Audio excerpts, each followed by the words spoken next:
What's going on, everybody? You got the SWE Undisputed World Heavyweight Champion, the Haak. You got Viper Angle, the VP, and we are here live for the SWE Sunday Roundtable Wrestlemania Prediction Show. WrestleMania 31 is just several hours away, not even several, literally 2 hours away from kicking off live on the WWE Network. But you guys can be watching the live pre-show kickoff show right now on the WWE Network. All you got to do, go to WWE.com, sign up for the WWE Network, which costs us a very low price of $9.99, and then you could be watching WrestleMania 31 tonight. As you can see by the little moniker up there, you got Sting, Triple H, you may have Bray Wyatt and The Undertaker, you got John Cena and Rusev, you got Brock Lesnar and Roman Reigns for the WWE Undisputed World Heavyweight Championship. We're talking that, we're giving you the Raw results, and we're giving you the SmackDown on what we think is going to happen at this year's WrestleMania extravaganza. All that and a little bit more coming up next on the SWE Sunday Roundtable. Thank you guys for joining. Click that good heart right here on twitch.tv, or if you're watching this as a rebroadcast on my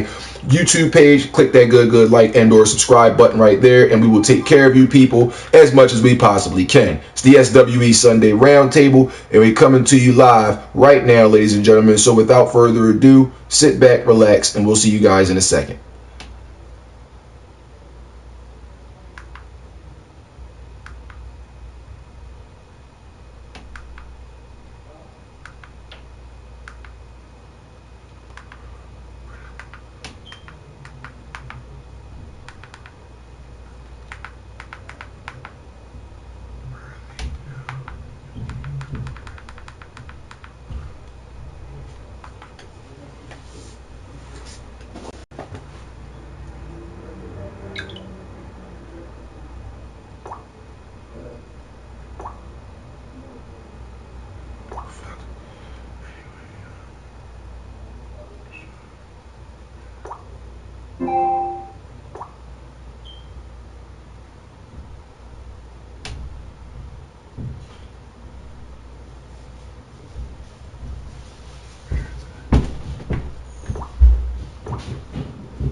Wrestling Entertainment Radio AFG Live proudly brings to you the SWE Sunday Roundtable. It's a celebration, bitches. Call your baby dad and tell him you need a sitter.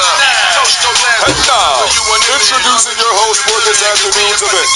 First, from Philadelphia, Pennsylvania, weighing in at 192 pounds, he is the current reigning defending SWE Undisputed Champion.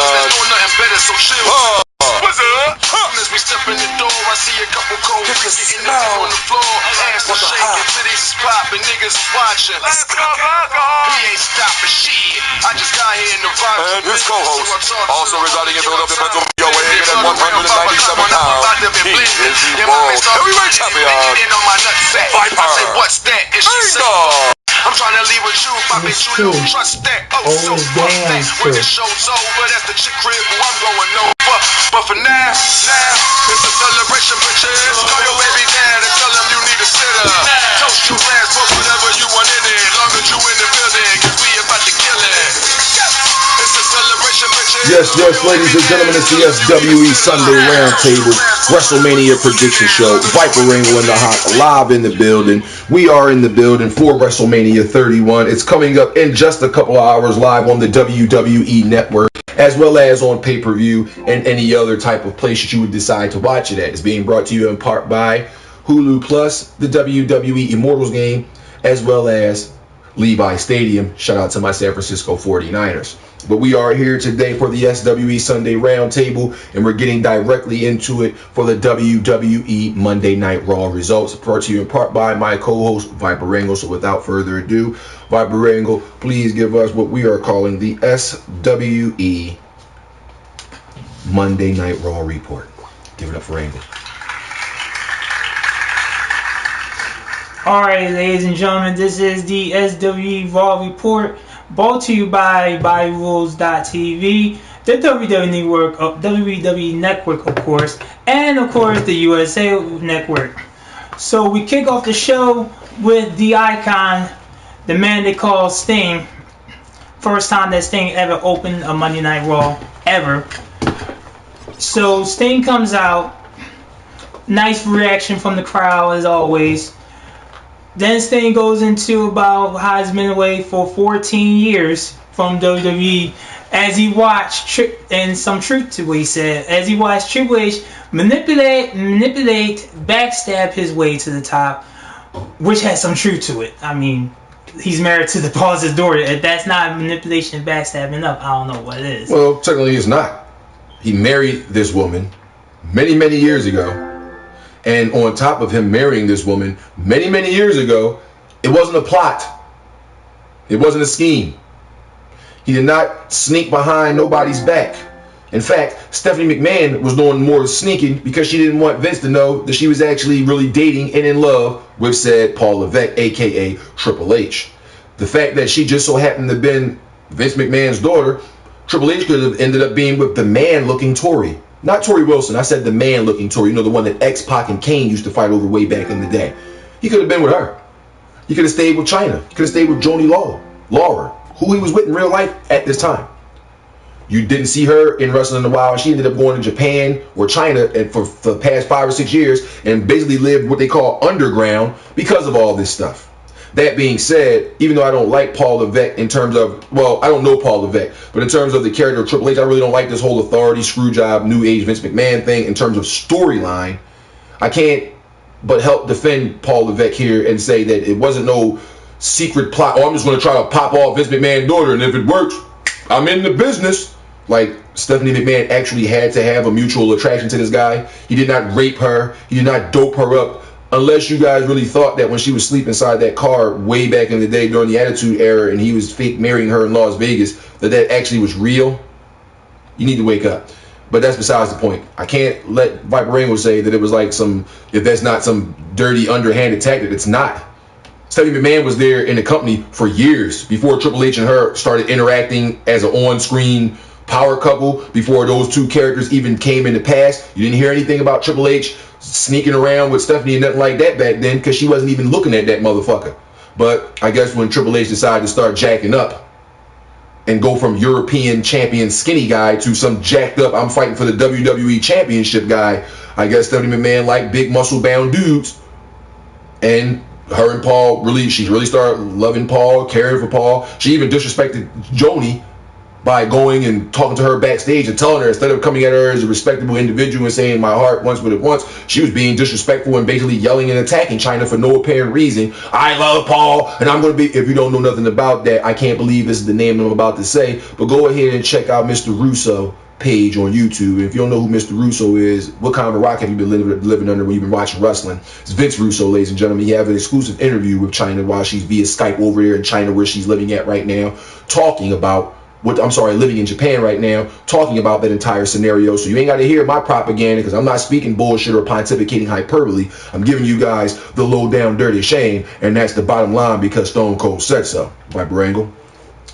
So as Sting continues on saying that, you know, it'd be pointless fighting for a forgotten war, mentioned WWE, the Monday Night Wars. And then he goes on and say he's there in WWE for one reason and one reason only, and that's to take down Triple H, the game. Doesn't that sound like why he was in TNA? Doesn't that sound like why he became the fake Joker version of Sting in TNA? Doesn't that sound like the Sting from WCW when he wasn't a part of the NWO? Wanting to take down the guys who've been running things into the dirt and doing their own power trips and setting their own title matches. Did that work out for Sting in WCW? I don't know. Let you WCW fans talk about it. WCW doesn't exist anymore, so. Did it work in TNA? Did he stop Hulk Hogan from doing whatever the hell Hogan and Nash and all those guys were doing over there with the creative powers? Don't know. Sting was kind of like off, and Hogan was still doing shit with Kurt Angle and Bubba Ray Dudley at this point, so whereas they call him in TNA, Bully Ray, who came back to the WWE at WrestleMania's kickoff Road to WrestleMania show known as the Royal Rumble. Angle. So we have the lovely, beautiful Stephanie McMahon, the wife of Triple H, coming down to the ring. Of course, the crowd boos Stephanie McMahon because no one really likes her. Give those fans a round of applause. So Stephanie goes on to say, oh, this is how it feels to be in the ring with the Stinger. and pretty much telling Sting that you made it to the big time. You know, pretty much putting down Sting. And of course, Sting goes back and call her an entitled brat that thinks that she worked for everything. So then Stephanie Man goes on reminding us that her father brought up the LCW. They destroyed his legacy. You know, then she said that pretty much tried to call him a dog, but she said that'd be an insult to dogs. And then pretty much called him a freak. Sting did his woo chant, and Stephanie was about to go slap Sting. Of course, Sting blocked it, and out comes Triple H, taking off the suit, taking off the tie, asking his wife, did he hurt you? Of course, she's gonna say yes, and then Triple H gets on the ring apron. And then Stephanie goes underneath the ring and pulls out his trusty sledgehammer, which he has used multiple times for many years. And as he about to get in the ring, Sting came prepared and pulled out his trademark black baseball bat. Not to be confused with Nickelodeon's handy dandy notebook from Blue's Clues. Right. So pretty much it was baseball bat versus sledgehammer. And Sting was just swinging that bat, ready to take Triple H's head off.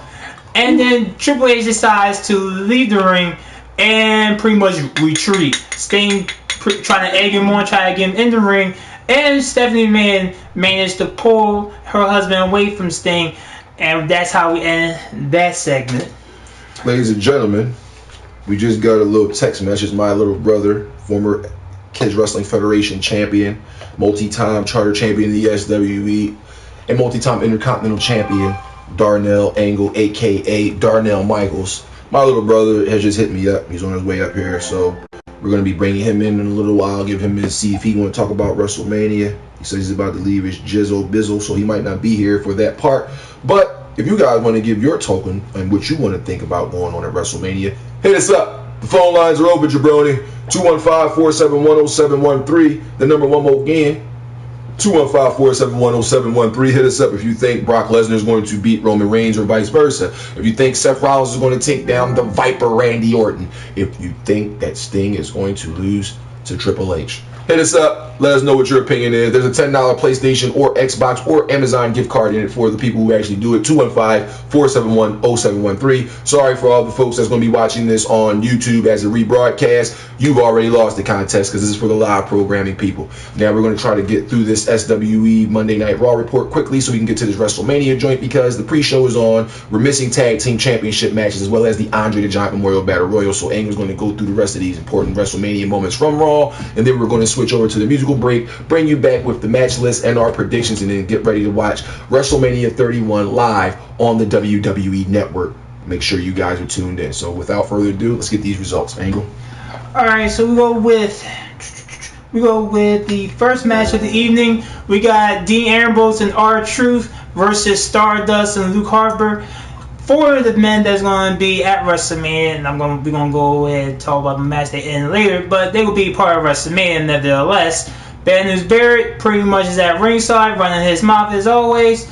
And this was actually a good back and forth tag team match with R-Truth and Dean Ambrose winning the tag team match thanks to R-Truth pinning Stardust. Shout out to Dean Ambrose for getting in the ring, doing dances with R-Truth at the end of that match. It was hilarious. Yes, it was. We got Ryback, the primetime players, which is Darren Young and Titus O'Neil, Eric Rowan and Zack Ryder. Rowan, not Rollin, but go ahead. My apologies. And Zack Ryder versus The Miz, Damien Mizdow, and the Ascension. And this was it was not a bad 8-man tag team match. It wasn't bad at all. You know, Miz and Damien Mizdow pretty much went for the little spat as they always do. You know, Damien Mizdow got to get his little 5 minutes of fame in before Miz tagged himself in. And then at close to the end of the match, everything ends up pretty much in a brawl with Ryback hitting his meat hook clothesline on the Miz, and one shell shot later, Ryback ends up winning the match for his team. So brought back the primetime players Eric Rowan and Zack Ryder wins that 8-man tag team match. Next match we have is Randy Orton versus the People's Choice. The fans had to vote between Kane, Big Show, or Seth Rollins and J&J Security. And of course, with a landslide, Seth Rollins and J&J Security get to face Randy Orton. And pretty much through that match, it was mostly just J&J Security. Seth Rollins did not want to get in the ring with Randy Orton for, of course, various reasons. So at one point, J&J got a little bit of an advantage, but to no avail. Randy Orton comes back and ends up RKOing one of the members of J&J Security and ends up winning the match with Seth Rollins and Joey Mercury retreating, looking on. Let's see. We have a little AJ and Paige segment backstage. Nikki Bella asked, pretty much said, you gotta pick who you want to face me for the Diva Championship. And pretty much AJ pretty much gave that honor to Paige, so to speak. So we go into the WWE Divas Championship match between Nikki Bella and Paige. And this, ladies and gentlemen, was one of the best Divas matches I have seen on the Monday Night Raw. Now, I usually run down Divas matches and how bad they are. But this Divas match was actually a pretty decent Divas match. You know, like I said, one of the best Divas matches I have seen in quite some time, and that's saying a lot. Pretty much ending the match, we are outside the ring. AJ gets involved, knocking down Brie. Paige tries to grab on AJ. AJ ends up elbowing Paige in the face, which Nikki hits her with a forearm and the rack attack, and still retained the WWE Divas Championship. And AJ Lee and Paige pretty much went at it after the match was over. We have Los Matadores and El Torrio versus Tyson Kidd, Natalia, and Cesaro. Okay, 6-man tag team match, if you want to call it that. It was called an interspecies tag team match. And then good back and forth between the tag teams. We had the Usos at commentary. At one point, we thought that the Usos were going to be knocked out of the WrestleMania match because one of the Usos suffered a shoulder injury. But come to find out, that shoulder injury was not as serious as we once thought. And Los Matadores and El Torrio ended up winning the match with El Torrio pinning Natalia. That was just too funny, too hilarious. Rusev versus Jack Swagger. The All-American once again in the ring with the Russian brute Rusev. And this wasn't a bad match at all. We seen these two fought many times, but this match wasn't a bad match at all. Rusev ends up getting the upper hand and locks in the accolade with Jack Swagger tapping out. Of course, for those who not know, Lana was not with him at ringside at all. Like the third week in a row since this whole match with John Cena, rematch with John Cena was forced upon her, to where she saw several weeks ago, she saw Rusev getting assaulted by John Cena, to say the least. And he got put in that STFU, also known as the STF because they took the FU off of it, trying to be politically correct for the kiddies out there. And basically, Rusev did what every other opponent that we thought could have a chance about beating him did when they actually fought him, and that's get put in a submission move, and instead of tapping out, which he did, by the way, he passed out. But he also tapped out in the middle of the ring, something that the people that, like, the higher ups that he fought didn't do. They just passed out and lost like that, like Big Show and Mark Henry, even Jack Swagger in their pay-per-view event a few months back, as well as John Cena a few pay-per-views, the pay-per-view before this. That's what happens. So, thanks to WWE actually making Rusev look like that to John Cena.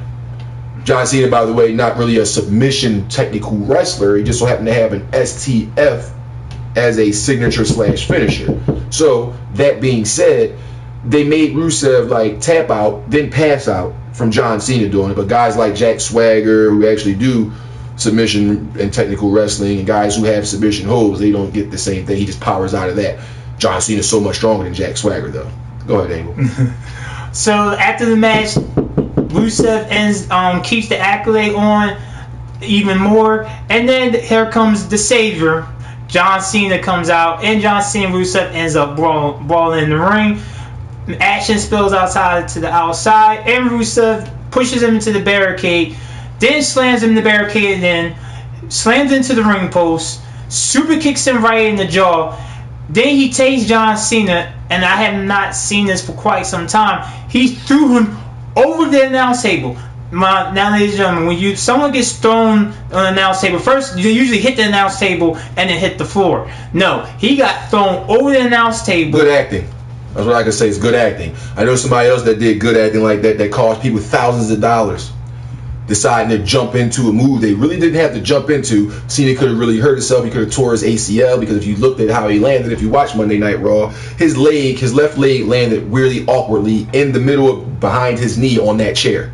The chair that, what's the name was sitting in, JBL was sitting in, closer to the end of the announce table. If John Cena would have injured himself the week before WrestleMania and not been able to get into this match with Rusev, what would the WWE be doing right now about that?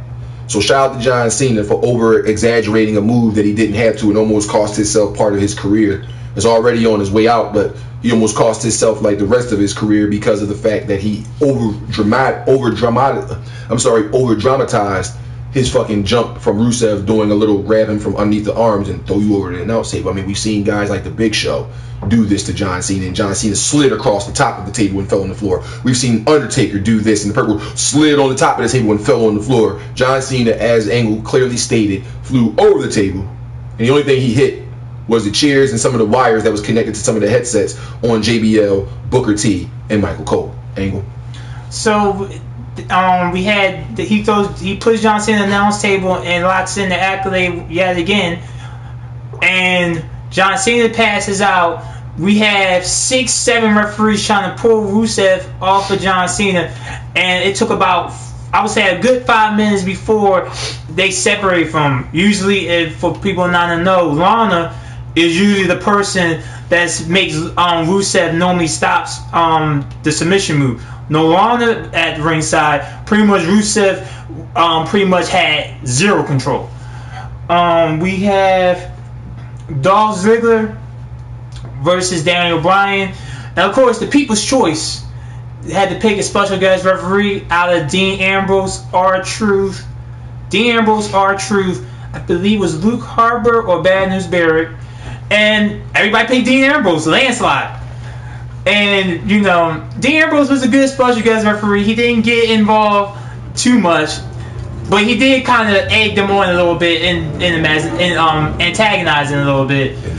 But the match was great. There was a very good competitive match between these two former world champions, and ends up with Dolph Ziggler hitting that super kick out of nowhere, and Dolph Ziggler hitting the zigzag for the win. Then comes the end of the match where Dean Ambrose do the dirty deeds on Dolph Ziggler, and then he pulls out a ladder, try to climb the ladder with the Intercontinental Champion hanging above the ring. Out comes Bad News Barrett, out comes R-Truth, out comes Stardust, out comes Luke Harper, and pretty much everything ends in the brawl, with everybody pretty much laid out doing everybody's finisher, but pretty much everybody's pretty much laid out. Pretty much. Bray Wyatt does his little promo. Yeah, he's coming at the Undertaker, waiting for the Undertaker next. And we have the end of the show with Brock Lesnar and his hype man, Paul Heyman. The WWE World Heavyweight Champion, Brock Lesnar, in the ring with the title. Just this one too, except I don't have Brock Lesnar's plates on here. I got the WWE ones. It's the real authentic joint too, by the way, ladies and gentlemen. No fake plastic kid replica shit here. At the end of the day, Brock Lesnar got his belt taken from him. I really don't like the way this show ended, just for that part. Because while it was cool to see Roman Reigns not be afraid to step in the ring, while Paul Heyman was giving his soliloquy about how he's not going to take on a beast, how he's not fighting a man, how, he betted on Roman Reigns, basically saying the same stuff he's been saying all these weeks and just saying, now it's time, and everybody thinking that Brock Lesnar's only in it for the money, but the WWE Championship means so much to him, he's not going to let nobody take it from him.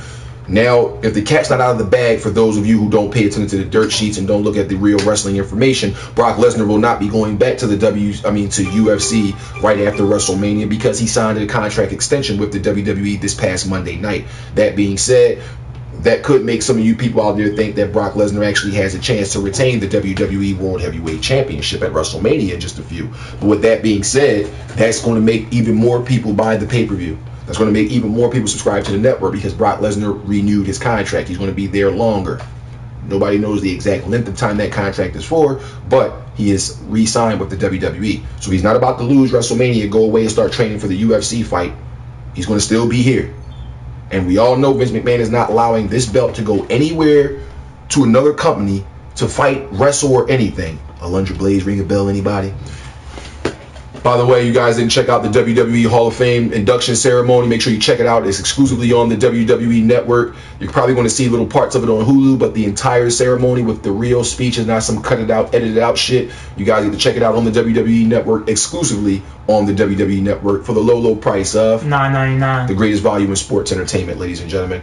As we are about to get into a musical selection before we jump into the WWE WrestleMania 31 match card and predictions, make sure you guys send us emails, questions, comments, or anything of the sort to defydeucegun@gmail.com. That's DA5DUECEGUN@gmail.com if you want to get in contact with the SWE World Heavyweight Champion, the Haak. And if you want to get in contact with the SWE World Champ and the Vice President, Viper Angle, he's going to let you know exactly how you can do that as well. Angle?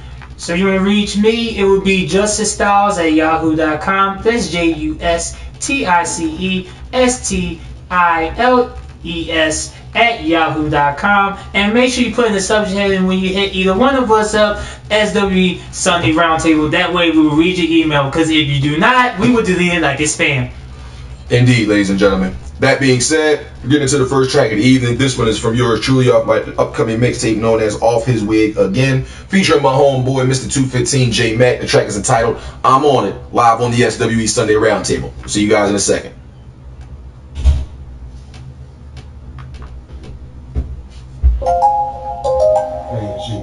Sorrow Beats. 215 Blood Brothers, nigga. Off his wig.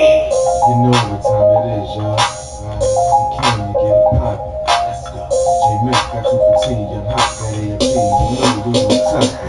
Let's go. I'm on it. I'm on it. AFC. I'm on it. I'm on it. 215. I'm on it. I'm on it. Young Haak, J-Mac, Blood Brothers. I'm on it. I'm on it. AFC. I'm on it. I'm on it. 215. I'm on it. I'm on it. Young Haak, J-Mac. Late night, early morning, don't matter my why. Cause your boy Young Haak coming after your eyes look good, but eyes in the hood, so that nice baby head get pulled by the floor. The S with the double AK, I am the Defydeuce gun. Why does I say I am? Planet on this planet, baby on the concrete, rhubarb getting cracked. Every time Hakeem get on the track with it, front advantage and neck with it. 215 AMG, we about to attack with it. Get attached to us real quick is what they do. See that money, they act funny, that's still what you do. Bummy niggas all of a sudden talking swag. You too old, being dead nigga fag. You don't get it, don't worry about us. We do this shit all day and all night. What the fuck?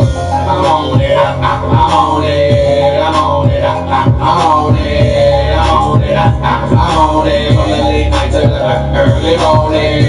I'm on it. I'm on it. I'm on it. I'm on it. I'm on it. I'm on it. From the late night to the early morning. I'm on it. Yeah, I'm shining. You see me every day. I be grinding. That work they talking, they got no time, man. They talking, I live it, they got no rhyme, man. We always on it, you know the crew, man. Nigga G and 215 will do, man. We want to know what about we stunt. Smell it everywhere, niggas know about the one. Never been no figures and no bitch, niggas. I hustle hard, I grind and get rich, nigga. You disrespecting, you get hit up with this fifth, nigga. I take it right from the tip and no dip, nigga. They don't know about me, now what I do, man. I be rocking, I'm always with my crew, man. To the sun and the moon turn blue, and we gon' do what we do. It's that crew, man. I'm on it. I'm on it. I'm on it. I'm on it. I'm on it. I'm on it. From the late night to the early morning. I'm on it. I'm on it. I'm on it. I'm on it. I'm on it. I'm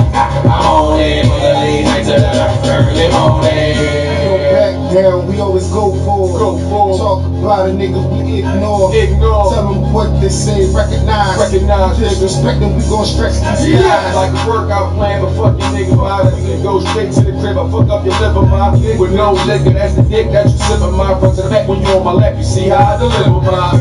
I'm back in the hood, I'm always grinding. They tell me what, I tell them time, man.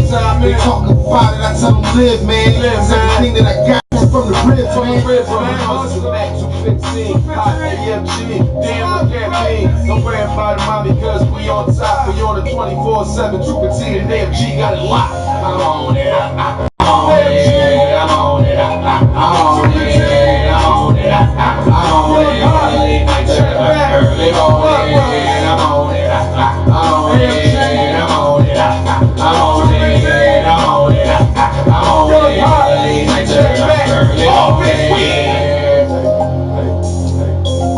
Phone lines are open, ladies and gentlemen. It's the SWE Sunday Roundtable WrestleMania Prediction Show. 215-471-0713 is that number. That number one more again, 215-471-0713. Hit us up, ladies and gentlemen. We're about to jump right into the SWE WrestleMania predictions right now. That was J Mac and yours truly with I'm On It right here on the SWE Sunday Roundtable.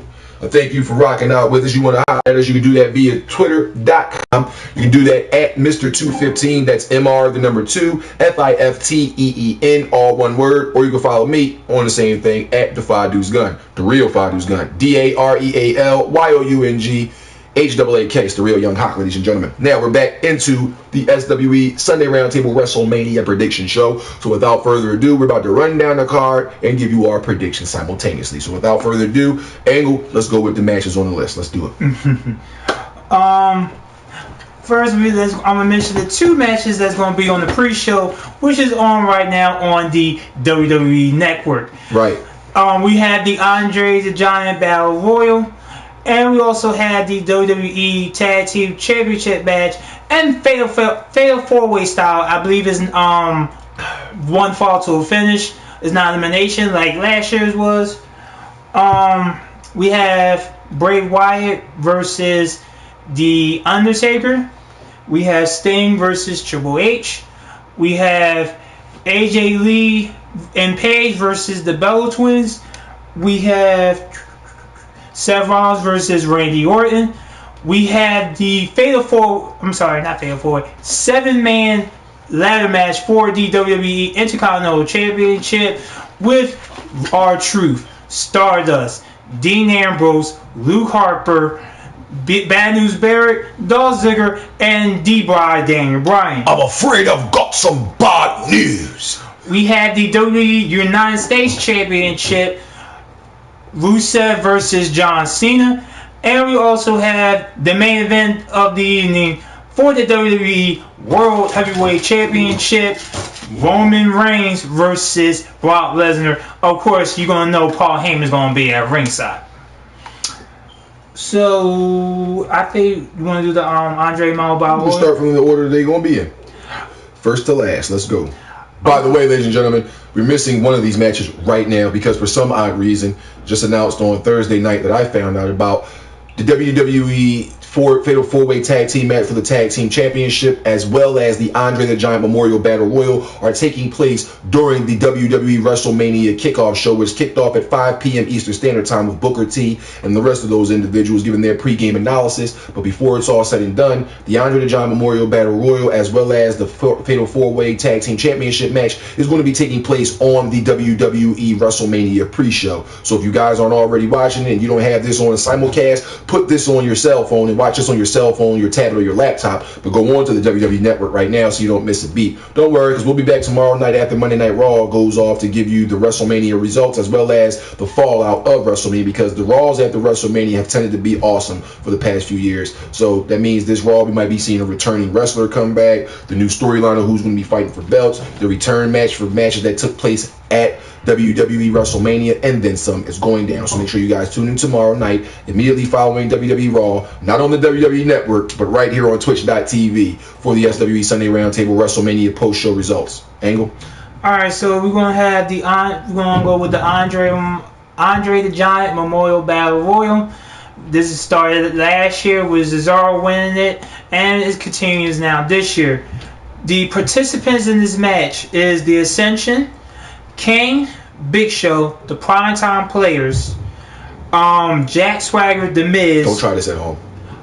Ryback, Curtis Axel, Fandango, Adam Rose, Zack Ryder, Eric Rowan, Sin Cara, Damian Mizdow, Goldust, Mark Henry, Heath Slater, and Hideo Itami. Indeed.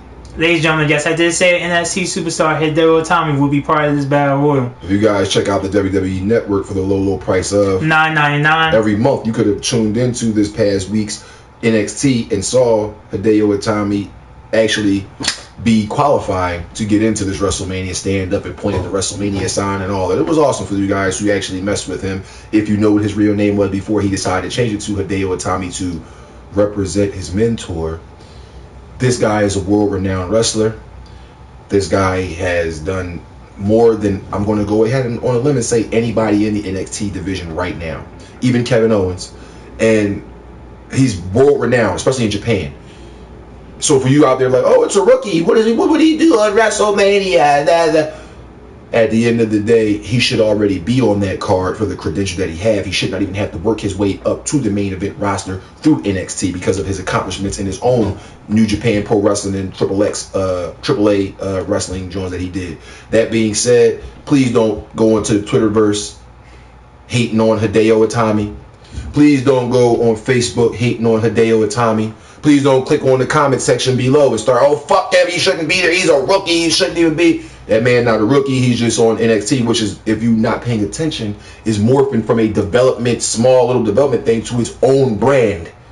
To where their Triple H is going to be like Vince McMahon Jr. was to Senior, where he went to all those territories that he weren't supposed to be in and ended up taking up all those territories, most of the hot wrestlers, and become the WWF/WWE. Triple H is doing that with NXT, grabbing up and looking at all these other independent guys, even the Briscoes, looking at all these other independent tag teams and independent, and when I say the Briscoes, please don't think I'm talking about like Gerald Briscoe. I mean, they related to him, but we ain't talking about Gerald Briscoe and Pat Patterson together as a tag team. It's these tag team that's been out for a while. They're doing their thing, known as the Briscoes. Make sure you check those guys out. You can YouTube them, anything like that. Also, I want to send out a rest in peace to Perry Aguiar Jr. He died last week in one of the AAA matches with the Lucha Libre promotion, I believe. It was a tag team match with Rey Mysterio Jr. and a couple other people, and he died during that match. The circumstances surrounding it, certain people are blaming Rey Mysterio. Other people seeing that the guy was dead before Rey Mysterio ever touched him, so it's a 50-50 thing. I just want to send my condolences because, you know, the guy was a good competitor, and when you hear somebody dying at their profession, whether you're a doctor and you just died during surgery, not somebody doing surgery and you're doing surgery, you just pass out dead. Like, if you die during your profession, you gotta get the respect, you know. So rest in peace to Perry Aguiar Jr. for losing his life this past week in the wrestling ring. Angle. And I just want to say one quick thing about Hideo Itami. Hideo Itami is the man who invented the finisher move GTS, which means go to sleep, which was used by CM Punk. Nobody cares. CM Punk's not even in the league no more. I don't know why he took this. I apologize, ladies and gentlemen, why he took time out to worry about the GTS for somebody that's not even in the league doing that move anymore. Like, he's not even going to be doing that move in UFC, so fuck CM Punk. I'm not a CM Punk fan, by the way, so there you go. Angle. So, rest of this WrestleMania results, please. I mean, WrestleMania matches. Okay, so my prediction for the Andre Memorial Battle Royal, I'm just going to pick the big guy, Ryback, to win this Battle Royal. Just because, you know, I like Ryback, and I think Ryback's going to win this match. And your prediction will be? Damian Mizdow. Ladies and gentlemen, yes, he's in the match. So is The Miz. And if you've been paying attention, Cesaro's not going to be repeating this. He will not be repeating winning the Royal Rumble, the Battle Royal at WrestleMania. He will not. That being said, where they're going right now and how for the past few weeks they've been kind of making Mizdow, aka Sandow, like almost want to fuck up The Miz, but not. But I want to, but I don't care if you lose. I don't care if you get me hook clothesline, you know, shit like that. This Andre the Giant Memorial Battle Royal, where The Miz is supposed to be using Mizdow to help secure a victory for himself, is going to backfire. And I believe that near the end of the match, Mizdow is going to catch on fire. He's going to accidentally eliminate a few people that you thought was going to win the match. It's going to come down to some big guy, whether it be Ryback or Big Show or Kane, some big guy in that match still. The Miz and Miz Dow. Miz Dow is going to be the winner of the Andre the Giant Memorial Battle Royal. Now, that's just going from the storyline that I've been watching. And I want to do this whole conspiracy theories that I've been doing over the years. If you guys been watching over the few months of the SWE Sunday Roundtable, you know my conspiracy theories are pretty much on par for what be going on. So, I can say there's a dark horse in this match. That would be the man we just spoke ad nauseum about. I apologize for those of you who don't know ad nauseum, but go read a book. At the end of the day, Hideo Itami is my dark horse, but my main winner is going to be Damien Mizdow. Next. The Fatal 4-Way Tag Team match for the WWE Tag Team Championship. Los Matadores, the Usos, New Day, which would be represented by Kofi Kingston and Big E.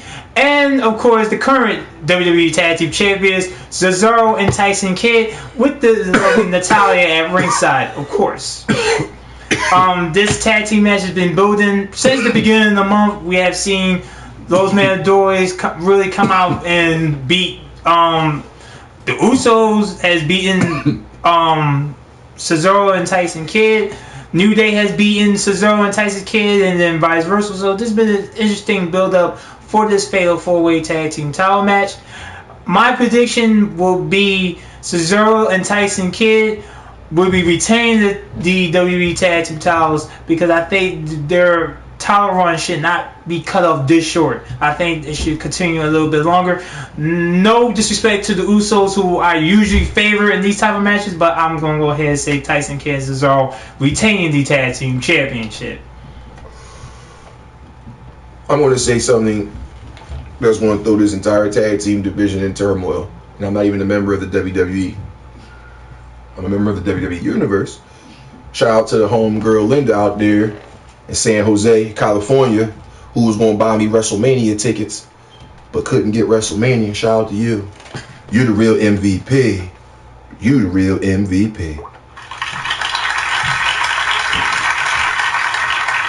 That being said, we'll go ahead and say that the winners of this tag team match are going to be, for some weird fucking reason, Los Matadores.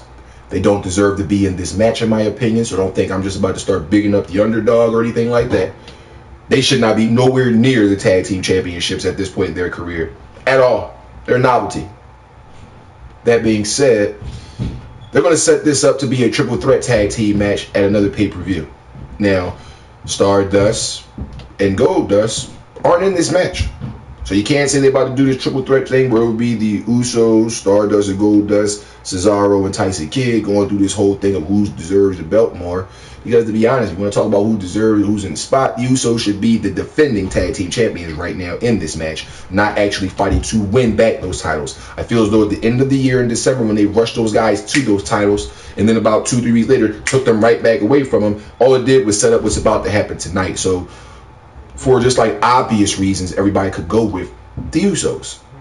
But I'm not going to do the obvious thing, even if I'm wrong in this one. I'm going to go ahead and say that the dark team that nobody's even thinking about winning this joint, Los Matadores. There's my prediction for that match. All right, folks. By the way, I don't care if I'm wrong about that one. I really don't. All right, folks, I'm going to the main card. When I read these matches, they're in no particular order. And they're subject to change, because there's been times we've done SWE Sunday Roundtables, read every match in the particular order that the official WWE website have given us the match card.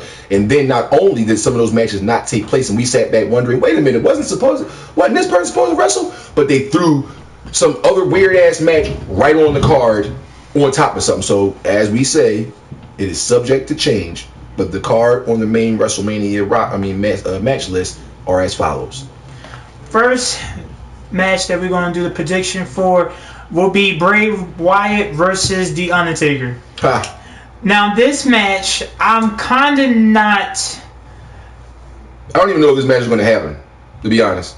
I mean, of course, they're billing as WrestleMania, but The Undertaker really didn't make a physical appearance. Now, yes, if you watched Raw 2 weeks ago, you see the Titantron when Bray Wyatt was in the ring with his little chair, and it said, at WrestleMania, the man comes around.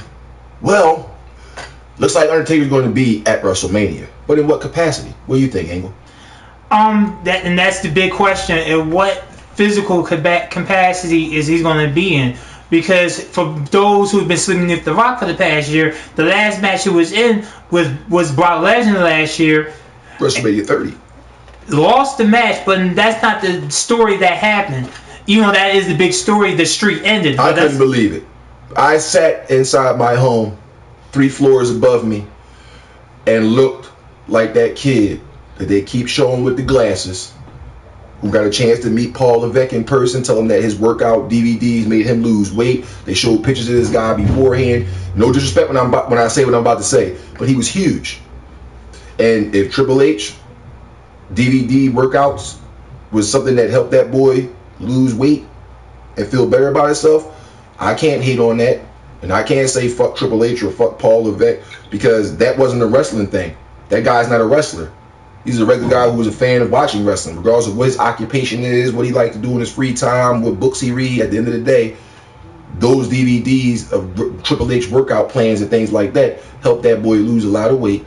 But his facial expression was classic and will be shown forever, forever, forever in WWE Wrestlemania oh my God moments. They're going to keep showing that guy's face, even when he's not the topic. Like they could say, if you guys are familiar with the Countdown series on WWE Network, and they do like the top 10 of all these different types of categories, they could do a category like the top 10 most shocking character twist, like when Santino became Santina and people was doing that gay shit, like dressing up as women.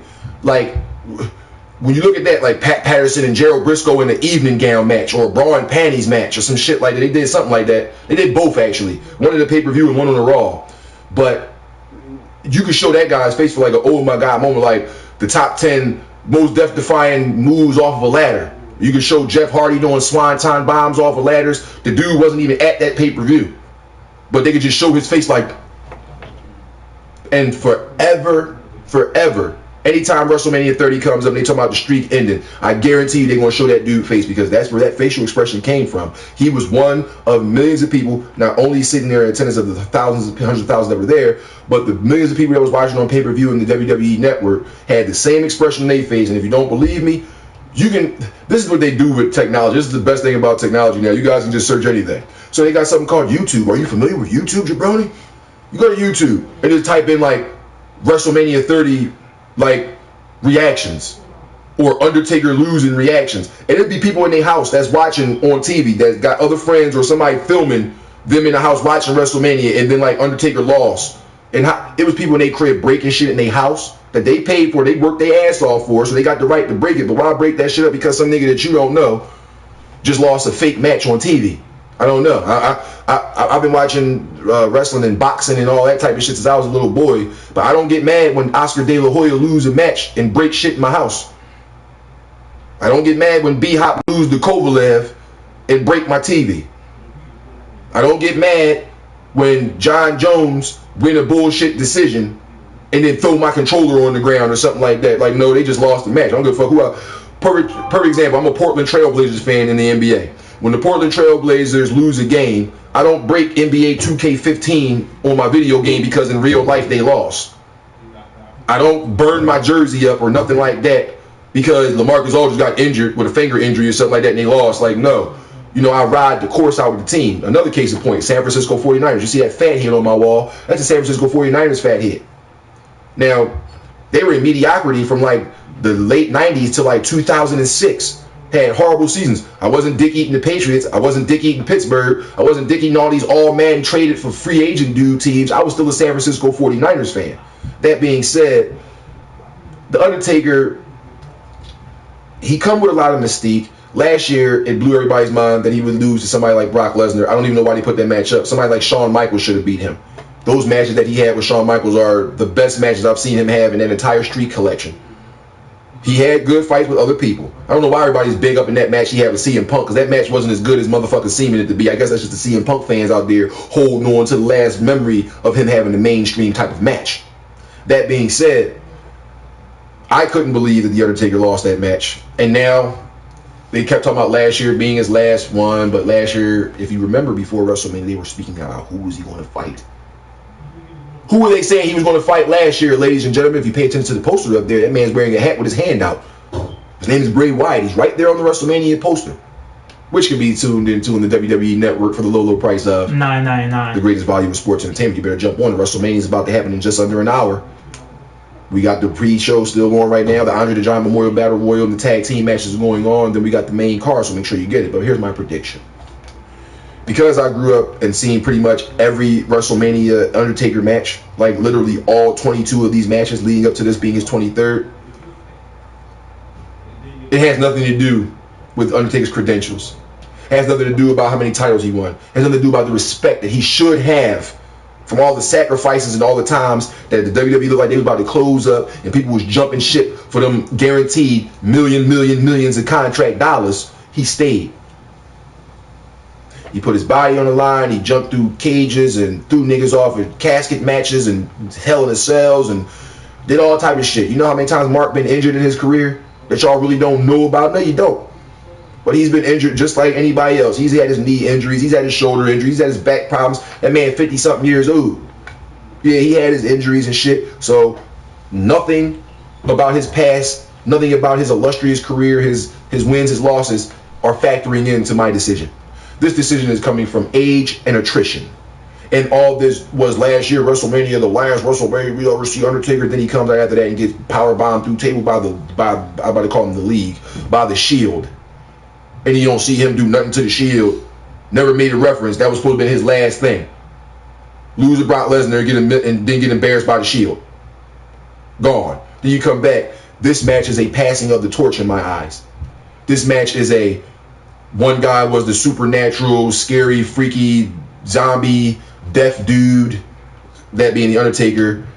Now we got a new alternative, younger, hipper in this generation for the kids who are the age I was back in the 80s. Seeing this guy now, he's the new evil guy that they like but they hate at the same time. So this is a passing of the torch to me. And that being said, this match has to go to Bray Wyatt because of that, in my opinion. Angle. And I'm also going to pick Bray Wyatt just for the reasons the Haak said. And also I just believe that it's Undertaker's time to, like, this is last match. I believe this is going to be his last match. That I would never say. I can understand what he's saying, like he think it could be his last match, but I wouldn't say that I think it's time for him to stop. Like, nobody can say that. Because years ago, before those matches with Shawn Michaels, the first one happened with Shawn Michaels at WrestleMania, people were saying the same shit. Man, he doing a match with Michaels, and Michaels, even though he old, that nigga can still go. So Undertaker be fucking up. Like when he dove out of the ring and almost killed the cameraman and himself trying to do the dive over the Joan, but he did that shit extremely short. They thought it was over then. He had 5 matches since then, ladies and gentlemen. And if you notice, his appearances on SmackDown and Raw have dwindled down between those years of those 5 and 6 matches that he had. The 2 with Trips, the 2 with Shawn, the 1 with CM Punk. Those 5 matches, if you notice those years those matches were being made, Undertaker was a main player on that opposite show. So while Raw was getting the ratings that it was, he was the headline dude on SmackDown. He would make Raw appearances, but he was the head dude on SmackDown. That being said, he used to be on SmackDown, getting in the World Heavyweight title pictures, talking about how it's his yard, this is his time, blah, blah, blah, blah, blah. But then after those matches with Mikes and Trips, you started noticing he wasn't on SmackDown and Raw. He was only at the last couple of weeks leading up to WrestleMania. He just show up, either interrupting somebody's microphone promo time, or surprise everybody, come out, don't say nothing, look at a WrestleMania sign, then somebody come out and challenge him, like Triple H did that year. They didn't say anything. They looked at each other and looked at WrestleMania signs. One did the rest in peace joint, the other one did the crotch chop. WrestleMania match was set. So, you know, we can't, as fans on the outside looking in, say, yeah, I think it's his time, dog, because he fucked up. We don't know the extent of that man's injuries or the lack thereof. We don't know how much in shape he is or isn't. We haven't been around him. There aren't DVDs and YouTube footage of people showing cell phone footage of him working out in the gym or getting his ass beat in the gym or falling down steps or riding a bike and breaking his leg or something. Ain't no footage of that. You can see other people who've been in shit and fucked themselves up and stuff like that, but you don't see that on Mark. You don't see that on The Undertaker. So that being said, you know, we can't say it's his time. We can believe, like, yeah, he getting older, so this might be his last match. We can say that it might be his last match. We thought last year match with Brock Lesnar was going to be his last match. And that's why a lot of the people were fucking outraged that Brock Lesnar beat The Undertaker. Like, of all the people that he fucking wrestled before Brock Lesnar, and the close fall matches that he had with not only Shawn Michaels those 2 times, but the first and second match with Triple H. You mean to tell me neither one of those guys could get the job done, but Brock Lesnar could? And you're going to make Brock Lesnar lose to Roman Reigns eventually. Because he's the new John Cena. He's the next face of the company, so they say. Do you see where I'm getting at, folks? You let Brock Lesnar beat The Undertaker, who defeated the greatest of all time in Shawn Michaels, the next CEO and CFO of the company, Triple H. He even beat some of you favorite voice of the voiceless, CM Punk. And you lose to Brock Lesnar, who's lost to other people. Like, I don't know if they try to make it seem like Brock Lesnar has never like been beaten. He's so unstoppable. Brock Lesnar lost to people before. He's lost to Eddie Guerrero, Kurt Angle, and other people. Way smaller. Niggas the size of Daniel Bryan, he's lost to already. You know, people took belts from him at WrestleMania. You know, he's not perfect at WrestleMania. Like, he lost the title at WrestleMania. He's won the title at WrestleMania, so he knows what it's like to win and to lose. He also knows what it's like to almost kill himself at WrestleMania. Anybody remember that infamous shooting star press he tried to pull off on Kurt Angle? Yeah, he almost killed himself. He landed right on his neck. I bet you he won't be doing that tonight against Roman Reigns.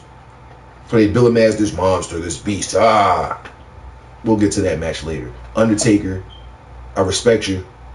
Shout out to you. If you ever see this clip, if somehow this comes across when you're searching WWE shit on YouTube and you see this come up, at the end of the day, respect your career. I don't like how they made you go out and how you accepted the fact that Brock Lesnar is the one that beat you.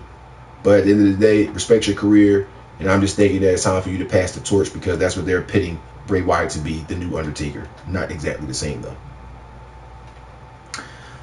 The next match we're going to talk about is Mr. Money in the Bank, Seth Rollins versus the Viper, the Apex Predator, Randy Orton. The face versus the... So, as we all know how this all pretty much started, Seth Rollins and Randy Orton pretty much had their falling out with Randy Orton's... Right, they had their little falling out. That's all it is. Authority BS. That's all it is. Who's winning the match? My prediction is, I'm just going to go ahead and say Seth Rollins is going to win this match. But I have an interesting theory of why I think he's going to win this match. A brief theory. Only reason I think Randy Orton is not going to win the match is because the rivalry must go on somehow, some way. But also, people keep forgetting that Seth Rollins still has that Money Bank contract, which he still has not cashed in yet. Only reason I say Seth Rollins would win this match is because with Seth Rollins winning the match, I'm going to go on them and say that Seth Rollins at the end of the main event, WrestleMania, is going to cash in that much. Will try to cash in that Money Bank on a beaten, falling down Roman Reigns, and somehow, some way, Randy Orton is going to step in and screw him out of that chance. That's what my prediction is. I have a completely different opinion, but the exact same reason. I'm the one that usually picks up on these rivalries, and I usually conspire that, you know, there's no way. Like, if you guys can remember, several SWE roundtables ago, we were talking about Usos when they were still the champions, opening up pay-per-views back to back. And I was like, you know, I don't really see them losing the belt, because, you know, how is that rivalry going to continue on? They're not just going to stop and just put some would-be guys in this tag team division. They're going to keep this joint going on, and the only way they're going to do is if they win and other people complain that, oh, we almost got you, and that's how the second match happened. And that's exactly how the second match happened.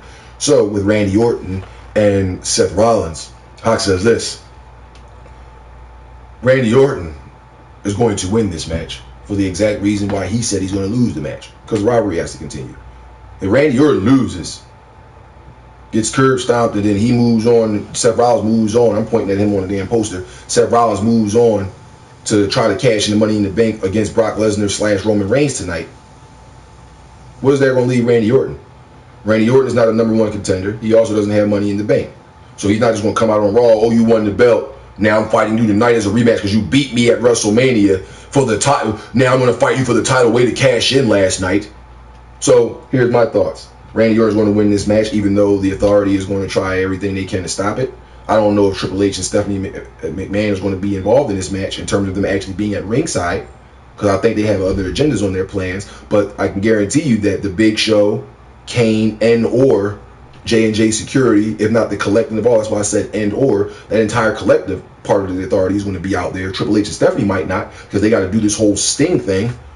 So that part of the authority will be out there. And somehow Randy Orton's going to win this match. It's going to turn everybody against each other. Big Show's going to end up fighting Kane. J&J Security going to end up arguing with each other, which is going to make what's the name mad again. Because if you guys saw Raw, you've seen Seth Rollins get pissed off at them and banish them from the ring. Get out of here. Something like that will end up happening. Randy Orton's going to win the match. They're going to be saying stuff to Seth Rollins in the back the whole time. Right before the Triple H and Sting match, you're going to see like Triple H or Stephanie or somebody saying something to Seth Rollins. Listen, I can't really deal with this right now. I got a big match, but don't worry. There's always a plan B. And then later on that night, Seth Rollins is going to come out there and cash that Money in the Bank contract in. Randy Orton's going to come out there because he already whooped his ass earlier. You think I'm going to beat you, then you get to come out here and win the title? So he's going to cash that joint, and the match is going to officially start. The contract is going to be cashed in, a la John Cena versus CM Punk on Raw 1000. And he told y'all he was going to fight him on that joint for the belt. He was going to cash it in then. What happened to John Cena in that match? He didn't get pinned. He didn't tap out. He didn't pass out. He didn't get hit with a chair. Oh, that's right. The Big Show interfered in that match, and that counted as a fucking loss. So your contract null and void. I thought that was completely phony, by the way, that you can lose your contract, your Money in the Bank contract like that. That's ass. But I'm not creative in terms of WWE creative. I'm not the creative team there. John Cena lost his opportunity the same way I believe Seth Rollins is going to lose his opportunity, because he's going to lose to Randy Orton tonight. And the only other pick-me-up he's going to have to try to pick himself up is to say, you know what, there's a plan B. And he's going to try to cash in the contract. And he's going to be in the match. I don't know if it's going to be trying to fight against Brock Lesnar.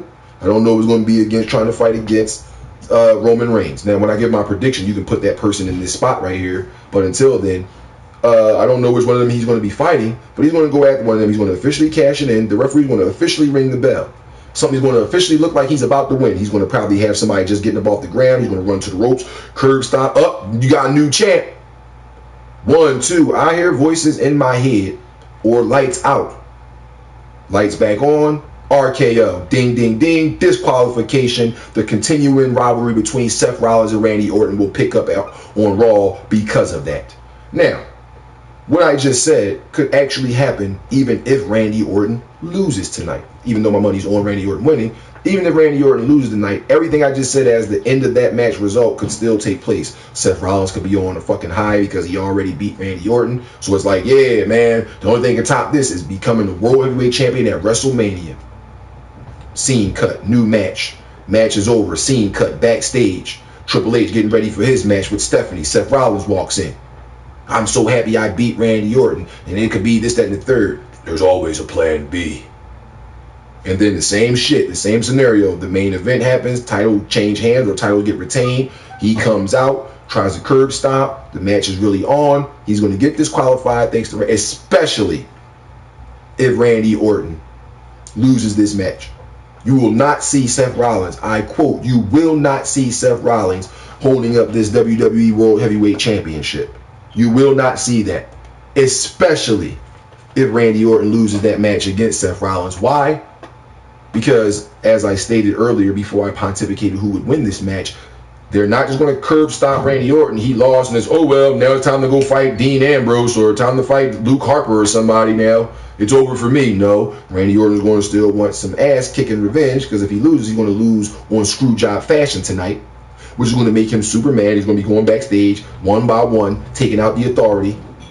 Not Triple H and Stephanie, but, Kane, Big Show, J&J Security, one by one taking them out, because he already knows in his head Seth Rollins is going to try to cash in that Money in the Bank at WrestleMania. Now, Seth Rollins is not going to have no protection when he tries to do it. Nobody's going to be able to come run to the ring with him. It's going to be a stupid look on his face. Why nobody around him when he's walking to cash in the Money in the Bank? He's going to cash it in. The bell's really going to ring. Once it really rings, it's really on.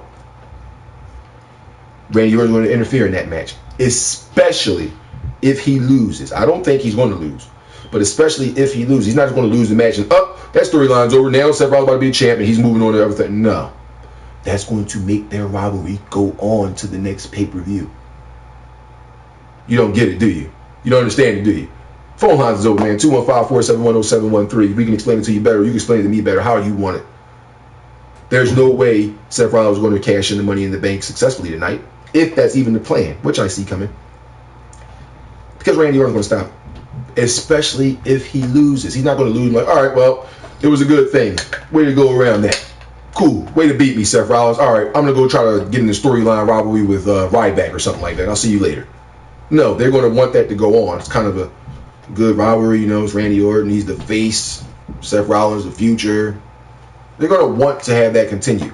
So especially if Randy Orton loses, that's the perfect way to make their rivalry continue, is have Seth Rollins try to cash in the Money in the Bank, be that close to being the champion. Randy Orton screws him. Now he's mad at Randy. He ain't got the Money in the Bank contract no more. Now you got to keep fighting Randy. You want to get some revenge. So they'll probably have 2 or 3 more pay-per-view matches after that, at which point there'll be a #1 contender match, and that person will go on to one of the pay-per-views, either SummerSlam or Survivor Series, to fight either Brock Lesnar or Roman Reigns or whomever the WWE World Heavyweight Champion will be at that time. Money on Randy Orton. Angle? Next match is AJ Lee and Paige versus the Bell Twins. And we already know about the background. This rivalry been going on for quite some time. At first, it was just Paige versus the Bell Twins at first, and then of course AJ Lee returns right around after Fastlane returns, and Paige and AJ Lee forms this unholy alliance. And for those who not know the history between these two has traded the Divas Championship back and forth and did some great matches as well. So my prediction for this match, I'm going to go ahead and say AJ Lee and Paige is going to end up winning this match. I'm just going to go ahead and say the champ is here, and they're going to be the ones that win. Screwjob tactics. Twin magic. Next match, Sting versus Triple H. Now, of course, Triple H is going to have his lovely, adorable wife, Stephanie, at ringside. That's not going to be a shocker, no surprise. So, we already know the backstory. We already know the history. We know how this leads up. Sting makes his appearance at Survivor Series and calls Triple H the match. And almost the power, and the 7 and so forth. My prediction is Triple H winning this match via screwjob tactics, either sledgehammer or using his wife to win this match. Pretty much feel the same way, just adding that there's no way that the WWE, Vince McMahon, is going to allow this quote-unquote, I guess, mainstay of WCW in Sting to walk away on the grandest stage of them all with a victory against Triple H. Now, I could be completely wrong, and we could be sitting there like, wow, they let Sting beat Triple H, but they didn't let him beat him. They let him beat him at WrestleMania. Really? We all know that Sting is pretty much in his 50s, about 50 years old. And it's not about to be like this every week title run for him to try to get to the title, so he's not really here for the long haul. Maybe they set up a return match at Survivor Series. At SummerSlam. You know, the next big pay-per-view of the year, of the Big Four. Maybe they set up a return match at Fastlane or something if he loses. I don't fucking know. But at the end of the day, I don't see Vince McMahon allowing WWE to take that type of loss. Now, while it will be a great match and it will look like Sting's about to make Triple H tap or pin him, at the end of the day, Triple H is going to walk out victorious in this match. Next match, 7-man ladder match for the WWE Intercontinental Championship, ladder match style, with Stardust, Luke Harper, Dean Ambrose, Dolph Ziggler, Daniel Bryan, Bad News Barrett, and yours truly R-Truth. My prediction will be Daniel Bryan end up walking with the Intercontinental Championship, and my dark horse for this match will be Dean Ambrose. Bad News Barrett, I got some bad news. You're not walking out with the Intercontinental title.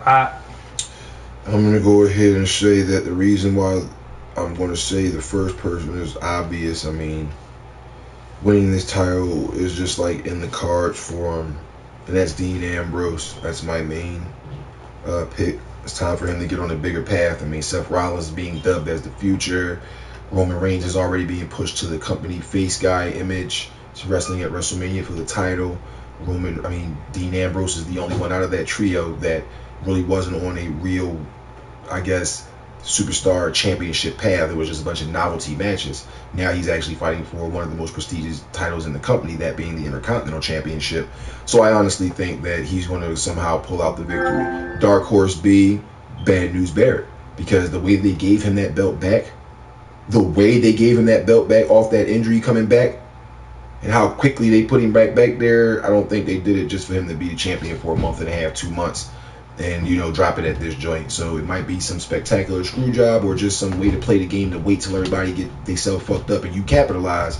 He's the dark horse to win. Dean Ambrose is my number one. Angle. Next will be John Cena versus Rusev for the WWE United States Championship. My prediction, I normally go with Rusev, because I normally lose when I say not go with the other person. But I'm going to go ahead with the other person and say John Cena is going to be the new WWE United States champion. Only reason I say this is because if John Cena does not beat Rusev, then who else is going to beat Rusev? And I don't see nobody believable that can beat Rusev for the United States title. Well, in one way, shape, or form, I agree with that. But if they're doing what I think they might do on some dumb shit and try to keep this guy Bill Goldberg being undefeated until he gets to the WWE World Heavyweight Champion, whether that be Brock Lesnar or Roman Reigns, and that person beats him, that sets it up right there. If John Cena doesn't win this match, then that is exactly the path that you're going to see Rusev take. He beats John Cena due to pass out at the last pay-per-view. This pay-per-view, if he beats him the same way, because I don't think he's going to pin John Cena or make him tap. If he beats him the same way, John Cena, no more, I got to get him at the next pay-per-view. He's going to be talking about he let it down. It was the biggest loss of WrestleMania history, even lost to The Rock, blah, blah, blah, blah, blah. But Rusev is going to be going to another storyline. His storyline is going to be now setting a collision course with first, maybe, I don't think they're going to have him do this, because that would be crazy. That's what I did in real life for the SWE, SWF, and KWF. I was one champion at one level. Then I was a tag team champion, still had the Intercontinental Championship, was a tag team champion. And then I went over and became the SWF champion, the main champ. Had all those belts at once. That being said, they may make John Cena lose his match. Rusev goes on. He's the United States champion. The next progressional level of belt he can get there for a solo title is the Intercontinental Championship. He fights, wins the Intercontinental Championship, still has the United States Championship. What's the next title to get after that? Because he's not in the tag team, the WWE World Heavyweight Championship. And they either make him win all three belts, or he got the Intercontinental United States title, which makes him fight the WWE World Heavyweight Champion. And whether it be Brock Lesnar or Roman Reigns at that time, he loses to that person, and that would be the person that took him down a notch. And then he gets a return match, he loses again, and that will start his record of losses. Other people will start to beat him, put themselves in title shots for the United States and Intercontinental Championship respectively, and then he'll just be thrown into the myriad of top level heels in the company. But at the end of the day, I believe John Cena is going to win this match. Angle. And the main event of the evening, the WWE World Heavyweight Championship title match between Roman Reigns and the current champion Brock Lesnar. I'm just going to go ahead and say that Roman Reigns is going to be the new WWE World Heavyweight Champion, only because of the fact that even with the new contract extension that Brock Lesnar had, I don't see Brock Lesnar having this championship any longer. I think we all tired of seeing an absentee champion as champion, and I think it's time that Roman Reigns gets that title, and Roman Reigns will get that title. But of course, we always got Plan B, which is that Money in the Bank briefcase contract that we talked about, and Seth Rollins cashing it in, but not successfully cashing in, because Randy Orton's going to stop that.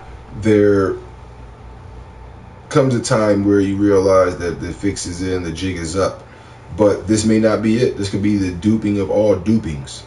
This could be some weird crap that happens tonight where Roman Reigns is the WWE World Heavyweight Champion for about 10 seconds and loses it to Seth Rollins, who then gets his ass beat by Randy Orton, puts his name in the title hunt immediately. Or, what I think is going to happen, Roman Reigns is going to win the WWE World Heavyweight Championship in an extraneous effort. sets up a return match between he and Brock Lesnar, who is going to now, because he's signing the contract extension, actually be on Raws, because he actually lost the belt and he has to solidify himself as getting back into that spot, because that whole I'm taking the number one contendership shit ain't gonna fly. That Roman Reigns beat him because he said you ain't bullying nothing, and you'll probably see Roman Reigns be the guy that stands up for bullies and the guys who think they can just run roughshod over the WWE. That being said, I see them having a return match now that Brock Lesnar has officially signed his contract extension. You won't have that return match if Brock Lesnar wins, because the reason that Roman Reigns is in this match because he won the Royal Rumble. Don't get yourself confused because he had a match at Fastlane versus Daniel Bryan for the number one contendership. I didn't for one second think Daniel Bryan was going to win that match. Not because I don't like Daniel Bryan, because he sucks, but because I just didn't see it happening. That being said, Roman Reigns, I don't feel like, while I feel he's going to win this match, I don't feel like he should be here yet. Just like I don't feel like the Shield should have been broken up at that time. So you can open up a small ray of questioning, like, is he going to win? Because, like, it's not really his time. He pushed too fast. Is he going to win? Brock Lesnar got his contract extended, but what's the incentive to let Roman Reigns have another title shot? And don't say, what if Roman Reigns beat him up, and then Brock Lesnar say, hey, you earned my respect because you beat me up. I'll give you another free title match. What about John Cena? Because John Cena was beating Brock Lesnar up pretty good in the match that Seth Rollins screwed him out of for that title return match at Royal Rumble. So when not Royal Rumble, before that. So if you are keeping tabs, like, he was getting his ass whipped by John Cena, who ass he whipped in video game convention fashion at SummerSlam for the belt. I mean, video game, like, once you learn how to counter the timing, whether you put it on Legendary Hall of Fame, you still gonna whoop their ass. Yeah, that's what Brock Lesnar did to John Cena at that pay-per-view in real life. I couldn't believe it. I thought I had to turn my game on, just let the computer play by itself. Not even computer John Cena got his ass beat by Brock Lesnar on the video game by itself when the computer just played than he did in real life. Well, wrestling real life. That being said, there will be a return match for the WWE World Heavyweight Championship. But tonight, the person who's going to hold it up like this and say, believe that, is fucking Roman Reigns to set up May's pay-per-view main event. Or, if Brock Lesnar signed that contract and still going to be absentee, maybe it's going to be 2 months down the line that the return match for the WWE World Heavyweight Championship is going to happen. Might not happen the next month. But at the end of the day, it will be a return match between Roman Reigns and Brock Lesnar. So the only way that's going to happen is if Roman Reigns comes out victorious in this match this evening. And I totally believe he will. He's going to Superman punch his way to his first title joint, which is going to put him in an area in the company now that is going to always have him in some type of main event title picture. They're not going to have him here and then regress him to a tag team title championship. Not unless he still has the WWE World Heavyweight Championship. So my prediction is Roman Reigns, just as his, just for different varying reasons, but same person. Roman Reigns is the motherfucker that I believe is going to win out in the main event, just to set up the pay-per-view return match between he and Brock Lesnar, because Brock signed that contract extension. That's the only reason why I think it's going to be a return match, because Brock Lesnar signed the extension, and there's nobody that's going to automatically jump right into that picture when Roman Reigns wins that title. There's nobody that you're saying deserves a title shot right now. Now, fans of certain wrestlers will be like, what about Daniel Bryan? He should get the match because he fought for the number one contender shit. At the end of the day, nobody can just jump up in there and have that world title match. The person who lost it will get their rematch clause and all that crap granted. So there will be a return match. My money is on Roman Reigns, ladies and gentlemen. And that there is the WWE Wrestlemania predictions by the Haak and Viper Angle. Now, it's 6:27 p.m. Eastern Standard Time. Yes. And we are just about done here. We let you know tomorrow night, this is my homie Lawrence right here. We let you know tomorrow night, live after Monday Night Raw is over. Hold on, Law. live after Monday Night Raw is over, tomorrow night, we will be bringing you the SWE Sunday Roundtable WrestleMania post-show results, letting you know not only what happened at WrestleMania, but the fallout of Monday Night Raw. Viper Angle, let the people out there know where they can email us if they have any questions, comments, and or concerns to get in contact with SWE. Justice Styles at yahoo.com, and that's JUSTICESTILES at yahoo.com. And please put in the subject heading SW Sunday Roundtable, or we're going to delete it like spam. That being said, ladies and gentlemen, it has been the SWE Sunday Roundtable. It is the Haak. It is Viper Angle. We thank you for rocking out with us. Tune in right now on the WWE Network.